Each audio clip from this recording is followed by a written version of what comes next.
Want to support us but don't have the money? No worries. If you listen to the podcast using the Radio Public app for iOS or Android devices, you can help us keep the site running at no cost to you. Or if you want to make a one-time gift, you can do so via PayPal. Details under the Help the Site tab on audiodramareviews.com. Overstaying and Unwanted Welcome. Last time on Edict Zero FIS. The second season of Edict Zero FIS recaps its first by taking the majority of the first episode for a previously on segment. While this is common in television, taking at least a quarter of an hour-long episode to get listeners up to speed is a bit much.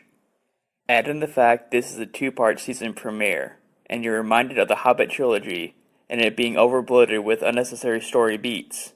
However, once you get past the recap, it's not all new material. Rather, creator Jack Kincaid takes almost half a season, 3 to 4 episodes out of 7, to go through future police paperwork and other monotonous material that's usually cut from police procedurals. In the age where everyone is a supposed expert on the law, after watching days' worth of Law and Order reruns, a show, even a podcast, has to make decisions on what to keep. In Edict Zero's case, the fat could have been trimmed better. The golden age of podcast fiction.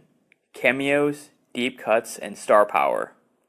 2008 to 2010 was arguably the first golden age of podcast audio dramas, with companies like Misfits Audio, Pendant Productions, and a slew of others that have been reviewed on this site. One of the more interesting aspects of this is the lack of differentiation of actors across shows or even production companies. It's been said before how actors and actresses are often used across shows. For Tanya Milojevic, playing an FIS agent with a Russian accent is simply part of the job. Those familiar with the line from Pendant Audio will recognize her voice. It works here, but only because the listener barely gets a scene with her. If the writer added any more dialogue from her, the accent would have been too much. As it stands, there is just the right amount of Eastern European dialect in her performance as to not sound like a stereotype, most of the time. WTF conspiracies and hanging unlit lanterns. In terms of tropes, Edict Zero tackles just about everything from science fiction, even the ones that contradict each other.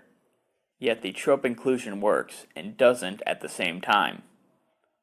It succeeds in including them, but the execution is muddled.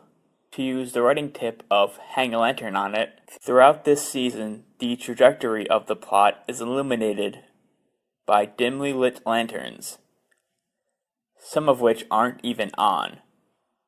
Whenever someone mentions time travel or an alternate reality, it's hard to tell if there is truth to the statements in the world of this audio drama. Nothing is definitively explained. Instead, all the clues act as unlit lanterns, whose job it was to make clear the direction of the plot. Despite the problem with the slow beginning and stalled progress, the second season manages to end strong. There's a death, and it took a toll on the other characters and myself. Perhaps it's because I saw a lot of myself in him. The production quality and sound design is almost something to be admired, as it's only getting better. Now in its 4th season, Edict Zero may have just laid the groundwork for future episode twists in this season, making it more of a first act of a much larger story. Whatever the case, Edict Zero earns its title as one of the best produced science fiction audio dramas on the podosphere. 4.5 out of 5 stars.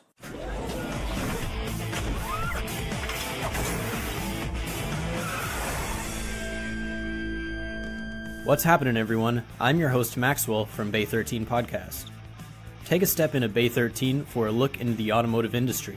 We talk auto history. Back in my day, we didn't have Snapchat. Engine performance. Auto upgrades. And just talk shop with the guys. Education, entertainment, shop talk. Find it all Monday on bay13podcast.com. Next time on Audio Drama Reviews. Star Wars: Return of the Jedi. Hey, Mike Berganza here, founder of Audio Drama Reviews.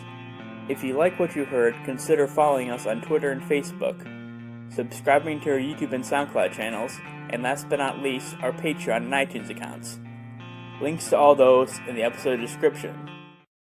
Did you know you can read these reviews before they're released on the feed? Sign up for our email list and get new reviews delivered straight to your inbox. You'll be the first to know about new content coming to the site. Thanks for listening.